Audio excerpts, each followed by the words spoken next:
As-tu déjà pensé que le rêve américain se résumait à une petite maison avec une clôture blanche et un compte épargne rassurant? Si tu passes par Union Station à Washington ou que tu traverses le quartier du temps de Loin à San Francisco, tu découvriras une autre réalité. Là-bas, ce sont des tentes alignées sur les trottoirs d'anciens employés qui hier encore touchaient une pension et qui dépendent aujourd'hui des banques alimentaires et de plus en plus de pancarts l'on peut lire prêts à travailler pour un repas. Pendant ce temps, les derniers chiffres annoncent qu'en seulement quelques mois, plus de 100 000 emplois se sont volatilisés. Des hommes et des femmes qui occupaient autrefois des bureaux lumineux se retrouvent désormais à fréquenter les refuges. Ce n'est pas un problème lointain, mais un avertissement pour quiconque a toujours cru qu'un emploi stable suffisait à se protéger. La question n'est plus à l'abri, mais plutôt, quand viendra mon tour? Et pour comprendre que cette crise ne se résume pas à des statistiques froides, dans cette vidéo, on va plonger au cœur de 5 crises majeures qui fissurent, une par une, le fameux rêve américain. Et attention, ce ne sont pas juste des problèmes isolés dont on entend vaguement parler. Ce sont des réalités qui touchent les familles, les travailleurs, les jeunes et même les villes entières. Si vous pensez connaître la situation des États-Unis, préparez-vous, certains faits risquent de complètement changer votre vision. Restez bien jusqu'au bout, car la dernière crise est sans doute la plus surprenante et la plus inquiétante. Grandes villes américaines confrontées à une vague de sans-abrisme provoquée par des licenciements massifs. Chacune de ces villes raconte un morceau de l'histoire et mise bout à bout, elle dessine une image inquiétante, celle d'une Amérique qui entre dans un nouveau chapitre que beaucoup refusent encore de nommer. Tu es surpris. Numéro 5. La crise du logement, quand le loyer dépasse les salaires.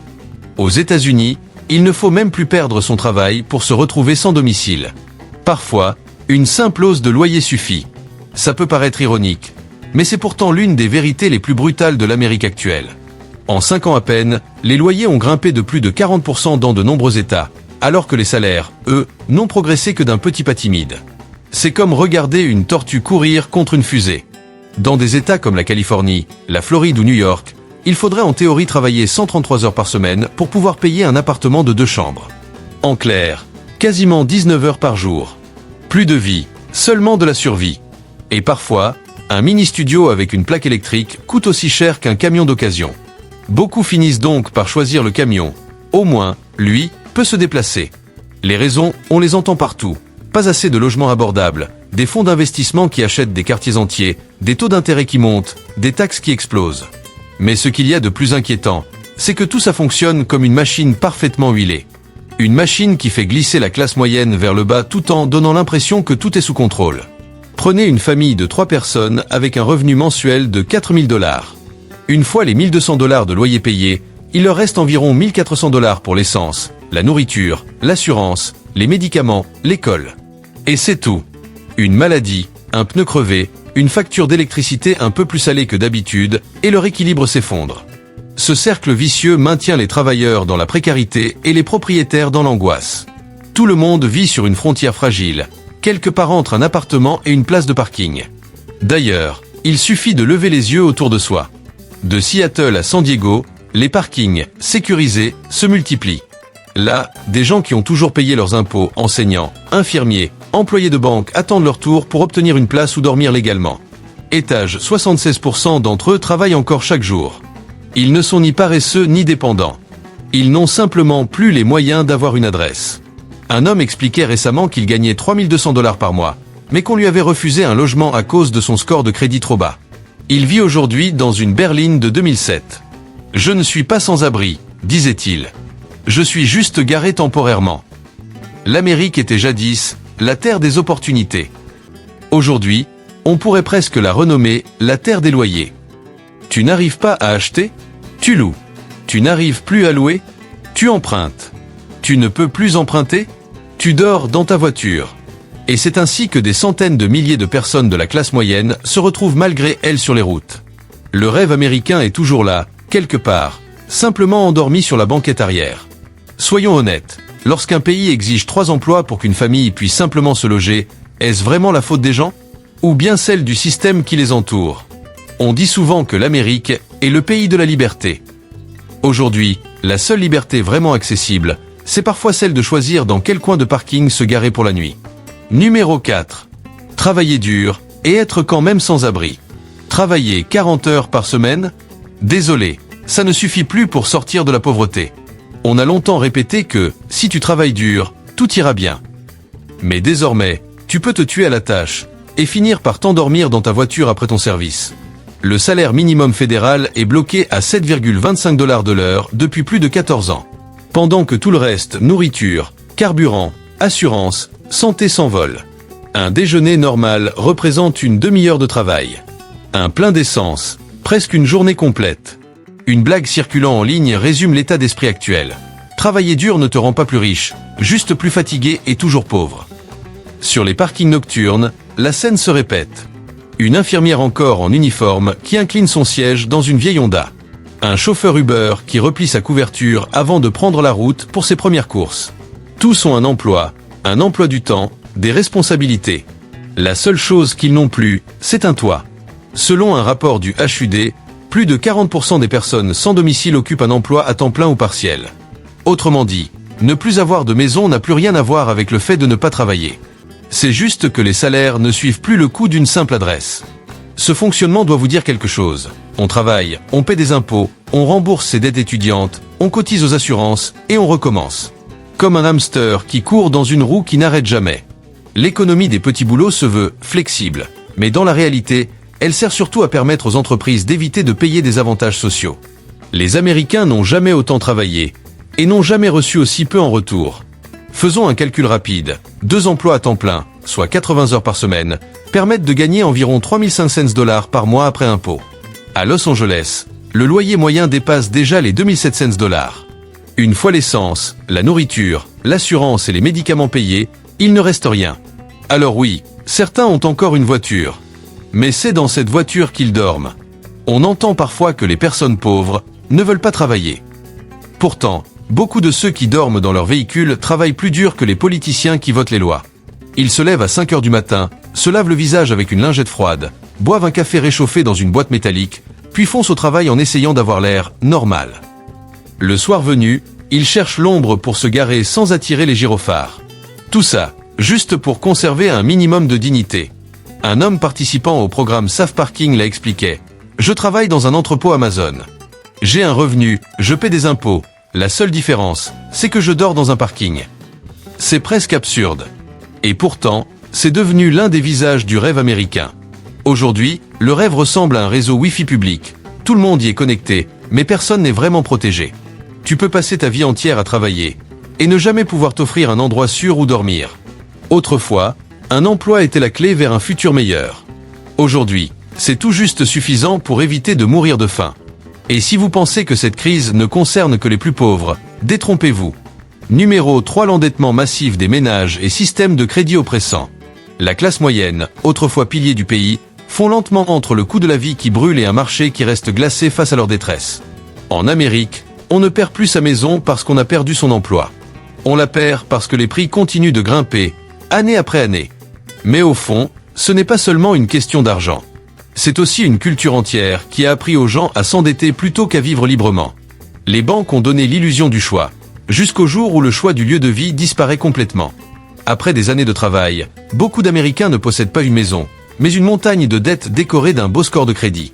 Cette dette, c'est le collier doré que la classe moyenne a accepté de porter, brillant, prestigieux, mais qui sert un peu plus chaque mois.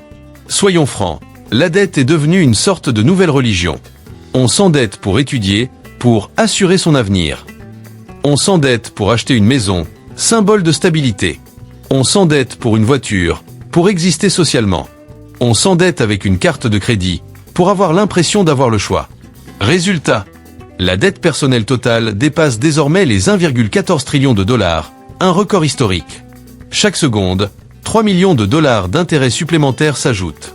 Étage 60% des Américains n'ont même pas 1000 $ pour faire face à une urgence. Une crevaison, une visite aux urgences, et leur nouvelle adresse devient soudain le parking d'un Walmart. Numéro 2. Précarité cachée de la classe, moyenne inégalité structurelle et faux rêve. Un jour, à San Diego, un homme m'a raconté. J'avais une maison, 2 voitures, un score de crédit de 780. Aujourd'hui, j'ai une voiture, un matelas pliant, et un score de crédit aussi bas que la température en hiver. Il n'en riait pas, mais moi, j'ai souri, parce que c'était tragiquement réaliste. Ce genre de chute, seuls ceux qui ont connu la stabilité peuvent la comprendre. On ne s'effondre pas parce qu'on est pauvre, mais parce qu'on a fait tout ce qu'on nous a appris, pour finalement perdre quand même. Depuis les années 1980, la culture américaine a commencé à associer réussite et dépenses. Et petit à petit, une grande partie de la population s'est retrouvée prisonnière d'un modèle qui ne fonctionne plus. On entend souvent que plus on dépense, plus on gagne en respect. Mais personne ne précise que, pour garder cette image-là, il faut emprunter encore et encore, jusqu'à vivre attaché à un fil de crédit qui ne se coupe jamais. Le système du crédit est présenté comme un soutien, comme un outil qui permet d'avancer. En réalité, c'est une roue qui tourne sans fin, et dans laquelle les gens courent comme enfermés dans une cage. Aux États-Unis, on n'apprend pas vraiment le fonctionnement des intérêts composés à l'école. On le découvre en payant des intérêts bien réels à la fin de chaque mois. Et les banques s'en frottent les mains. Elles n'ont pas besoin que vous soyez riche, juste que vous croyez encore maîtriser vos dettes. Aujourd'hui, la classe moyenne ressemble au radiateur invisible de l'économie. Elle dépense à crédit, puis rembourse avec son temps, sa santé et son stress. Comme une clim qui tourne à plein régime, elle garde tout le monde au frais, sauf elle-même, qui brûle de l'intérieur. D'après une étude récente, un Américain moyen passe l'équivalent de 8 années de sa vie à payer uniquement des intérêts. 8 années, largement assez pour obtenir un diplôme, déménager à l'autre bout du pays, ou même traverser les États-Unis en van. Et d'ailleurs, de plus en plus de gens choisissent la troisième option. Parce que dans un van, au moins, aucun créancier ne vient frapper à la porte. Ce n'est pas que les Américains soient pauvres. C'est qu'ils n'ont pas encore terminé de payer tout ce qu'ils possèdent. Cette phrase sarcastique circule partout en ligne parce qu'elle reflète une réalité partagée. La dette est devenue la langue maternelle de la classe moyenne. Une langue sucrée, addictive, dont plus personne n'ose se défaire. Et quand les cartes de crédit atteignent leurs limites, quand les banques gèlent les comptes, certains se tournent vers une vie plus simple, plus isolée. Un quotidien sans facture, sans relance, sans taux d'intérêt. Juste un volant, un réservoir plein et quelques kilomètres d'avance. Pour ceux qui ne peuvent même plus emprunter, un autre mode de vie apparaît, moins coûteux mais surtout plus solitaire. Sur les réseaux, on voit défiler des photos de vents impeccables, face à l'océan, avec une jeune femme blonde qui boit son café, un chien qui observe le paysage depuis la portière ouverte. Le décor parfait de la liberté. Mais derrière ces images filtrées, il y a une réalité bien plus crue. Des milliers de véhicules ne filent pas vers la plage. Ils restent stationnés sur les parkings de Walmart, éclairés par des néons à la place du lever de soleil. Depuis 2020, le hashtag VanLife a explosé. Les jeunes y voient une vie nomade, légère, presque poétique. Mais, en parallèle, le nombre de personnes forcées de vivre dans un véhicule atteint des niveaux historiques. Rien qu'à Los Angeles, plus de 13 000 voitures, vans ou camping-cars servent désormais d'habitation. Deux mondes coexistent donc. D'un côté, ceux qui choisissent le minimalisme pour la liberté. De l'autre, ceux qui y sont réduits parce qu'ils n'ont plus rien à perdre. Une femme racontait avoir été comptable avant de perdre son emploi après la pandémie. Elle a acheté un vieux minivan, fabriqué son lit, bricolé une petite cuisine. Elle parlait des autonomies nomades. Mais au bout de quelques mois, son discours s'est transformé. Quelle liberté peut-on célébrer quand chaque soir on doit choisir entre faire le plein ou manger? Ces mots faisaient sourire, et mal à la fois. La van life, c'est une pièce à deux faces. D'un côté, les couchers de soleil depuis le toit du van, le travail à distance, le sentiment de sortir du cadre. De l'autre, des gens qui dorment dans une voiture parce qu'ils ont perdu leur logement, leur emploi ou qu'ils n'ont plus le score de crédit nécessaire pour louer. C'est pour ça que la classe moyenne américaine regarde ces vidéos avec un mélange d'admiration et d'angoisse. Elle donne envie de liberté, mais elle rappelle aussi ce qui pourrait arriver demain. Les chiffres parlent d'eux-mêmes. En 5 ans, le nombre d'Américains vivant dans un véhicule a bondi de plus de 60%. Officiellement, les autorités appellent ça un mouvement mobile temporaire. Un terme presque élégant, comme si tout le monde dormait sur un siège inclinable par amour de la nature, et non parce que leur salaire ne leur permet plus de payer un loyer. Soyons justes, pour certains, vivre dans un van représente une vraie bouffée d'air. Plus de factures, plus de propriétaires, plus de courriers de recouvrement. Ils disent « J'ai peu, mais je suis libre ». Et dans un pays où la liberté coûte de plus en plus cher, cette liberté roulante devient presque un luxe. Facile à atteindre, difficile à conserver. Les jeunes appellent ça la vie hors réseau. Les plus âgés parlent plutôt d'une vie après le crédit. Moi, je vois surtout une version bêta d'un effondrement social qui s'installe en douceur. Une façon de vivre à la fois belle, triste et provisoire, impossible à classer entre choix et conséquences. Derrière chaque van se cache une génération qui croyait encore, il y a quelques années, aux promesses du pays. Mais cette confiance-là aussi commence à manquer de carburant. On le voit même dans l'organisation des safe parking, ces zones où les gens sans logement peuvent dormir dans leur voiture sans être expulsés par la police. L'État devrait en être responsable. Pourtant, ce sont surtout des églises, des associations, des petits groupes de voisins qui les mettent en place, parce qu'ils savent que si on attend les autorités, l'hiver sera passé avant que la première autorisation soit signée. À San Diego, une église a transformé tout son parking en zone sécurisée, avec toilettes, prise électrique et un gardien de nuit. À Seattle, ce sont des étudiants qui ont monté le programme eux-mêmes pendant que la mairie débattait encore des formulaires. À Los Angeles, des habitants ont dû lancer une pétition juste pour garder le parking qu'ils finançaient eux-mêmes. Alors, où est l'État dans tout ça? La réponse ressemble presque à une mauvaise blague. Il est en réunion. Imagine un pays où, d'un côté, on s'inquiète de l'image renvoyée aux touristes, et de l'autre, on se chamaille sur des lignes budgétaires. Pendant ce temps, dans la vraie vie, des gens dépensent 3 $ par gallon d'essence juste pour ne pas geler la nuit. Ça paraît ironique, n'est-ce pas? Le fameux pays des opportunités, où parfois la seule opportunité réelle, c'est de réussir à se sauver soi-même. Et quand les citoyens tentent justement de se débrouiller sans aide, le système les observe avec méfiance.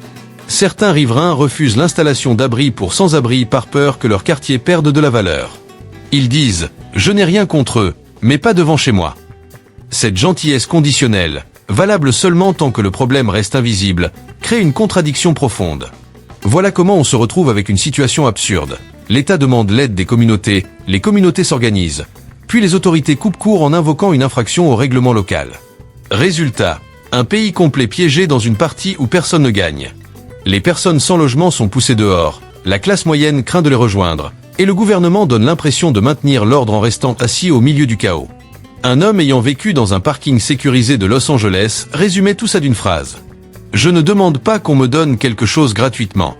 Je veux juste que l'État cesse de me punir parce que j'essaie de survivre. » Simple, mais terriblement douloureux. Parce qu'au fond, même la pauvreté doit obtenir une forme d'autorisation pour être considérée acceptable. Difficile à croire. Un pays qui a envoyé des astronautes sur la Lune n'arrive même pas à garantir à ses citoyens un endroit sûr pour dormir dans leur propre voiture. Numéro 1, perte de confiance dans le rêve américain. Et ce que beaucoup ont perdu n'est peut-être pas d'abord leur maison, mais la conviction que quelqu'un tient encore le volant. Alors qu'est-ce qui retient encore la classe moyenne quand le toit s'envole et que la confiance disparaît? La réponse arrive ici, le point de rupture, le moment où la voiture devient la dernière frontière de la dignité. Aux États-Unis, un Américain de la classe moyenne peut tout perdre, sauf ses clés de voiture.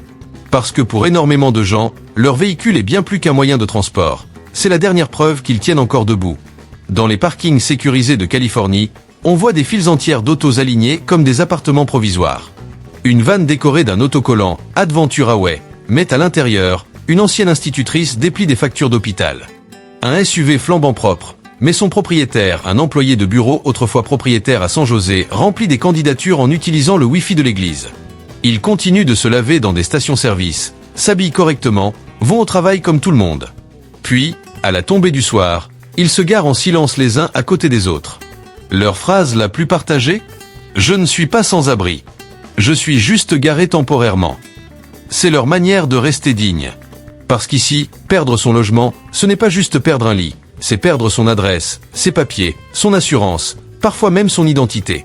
La voiture devient alors une forteresse modeste, mais qui se ferme à clé. Les chiffres sont frappants. Plus de 40% des personnes vivant dans un véhicule ont un emploi stable, beaucoup paient même des impôts. Mais un seul retard de loyer suffit à les faire basculer. Sans adresse fixe, impossible de signer un bail, de recevoir du courrier, ou même de remplir un formulaire d'embauche. Le système fonctionne par code postal. Si votre adresse est une plaque d'immatriculation, vous cessez d'exister administrativement. Ça paraît glacial, mais c'est la réalité. À Santa Barbara, j'ai rencontré un ancien soldat qui conduisait autrefois un 1V en Irak. Aujourd'hui, il vit dans un Dodge Caravan de 2008. Il m'a dit « Au moins ici, j'ai encore le droit de verrouiller les portes. » Des mots simples, mais qui frappent l'ego d'un pays tout entier. La voiture, symbole historique de liberté américaine, est devenue un bastion contre la dégringolade sociale. Et paradoxalement, même ceux qui y dorment continuent de la laver chaque semaine, d'accrocher un petit drapeau à l'arrière, comme pour rappeler « Je suis toujours américain, même si ma maison roule ». Dans un monde où les loyers s'envolent et les salaires stagnent, l'auto reste parfois le dernier bien qu'on peut encore payer en plusieurs fois. Et au moins, personne ne peut vous expulser juste parce que vous dormez dedans. Ces gens ne demandent pas la pitié. Ils demandent le respect. Parce que la pauvreté n'a rien de honteux. Si ce n'est qu'en Amérique, elle n'a plus nulle part où aller. Alors une question se pose. Si la classe moyenne vit dans des voitures, qui vit encore dans des maisons? Et cette réflexion nous mène à quelque chose d'encore plus inquiétant. Et si, un jour, vivre dans une voiture n'était plus une transition, mais devenait la norme? Imagine un futur proche, des parkings Walmart équipés de Wi-Fi, de douches, de bornes pour recharger, au point que la frontière entre logement et stationnement s'efface. On appellerait ça une communauté mobile de résidents. Mais en réalité, ce serait juste la version 2.0 de la crise immobilière, repeinte en concept tendance. Le mot sans-abri disparaîtrait peu à peu des médias, remplacé par résidents véhiculaires. De jeunes startups proposeraient des formules de logement mobile, avec assurance et adresse virtuelle incluse. C'est moderne sur le papier, mais au fond, c'est la vente d'un rêve remballé dans un nouvel emballage. Et on sait déjà qui ferait profit. Pas ceux qui dorment dans ces véhicules, mais les entreprises qui construiraient des parkings intelligents et vendraient des services d'hygiène ou de sécurité à l'heure. Un jour, l'accès à un simple parking sécurisé pourrait devenir un luxe payant. On pourrait même imaginer une émission de télé-réalité, Van Macover, de l'épave à la liberté.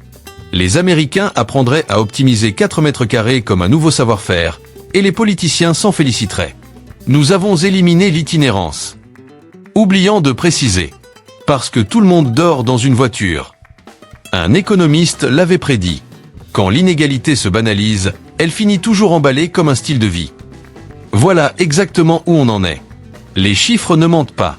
En 2024, plus de 770 000 personnes étaient sans logement, dont près de 400 000 vivant dans leur voiture ou un camping-car. À ce rythme, en 2035, la vie en van pourrait devenir le 3e mode d'habitat du pays, juste derrière les appartements et les maisons en location. Ce n'est pas une solution, c'est le signe qu'une société se résigne au fossé social qui se creuse. Un jour, quelqu'un pourrait demander « Tu habites où ?»